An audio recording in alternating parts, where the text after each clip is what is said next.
Emily Thornberry. Thank you very much, Mr. Speaker. I'm very grateful to you for granting this urgent question.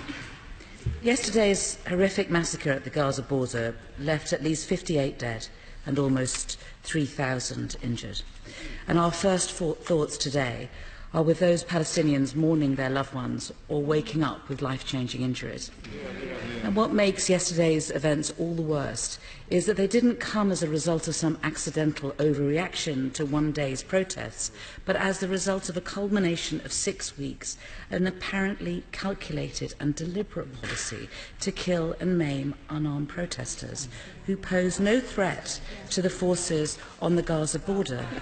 Many of them shot in the back, many of them shot hundreds of metres from the border, and many of them children. And if we are in any doubt, Mr. Speaker, about the lethal intent of the Israeli snipers working on the border, I'm afraid we only need to look at the wounds suffered by their victims. On hunting websites, Mr. Speaker, in America, they regularly debate the merits of 7.6mm bullets versus the 5.5mm bullets. The latter, they say, is effective when you want to wound multiple internal organs, while the former is preferred by some because, and I quote, it is designed to mushroom and fragment, to do maximum internal damage to the animal. And it was this ammunition, it is alleged, that was used in Gaza yesterday against men, women and children.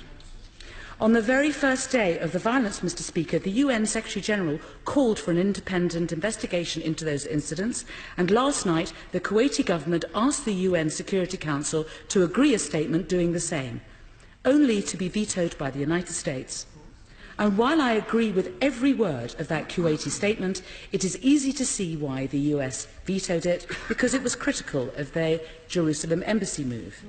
So can I ask the Minister of State today if he will take the initiative, not just in supporting a new Security Council statement, but in helping draft a new statement, making no criticism of any party and no link to any other issue, but simply calling for an urgent, independent investigation into the violence in Gaza, to assess whether international law has been broken, and to hold those responsible to account.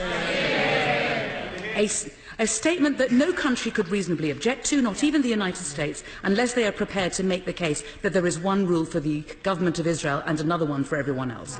And I believe that the investigation must just be the start of an effort at the UN and elsewhere to bring urgent and concerted international pressure on the Netanyahu government to lift the illegal blockade on Gaza and comply with all the UN resolutions ordering them to remove their illegal settlements and end their illegal occupation of Palestinian territories.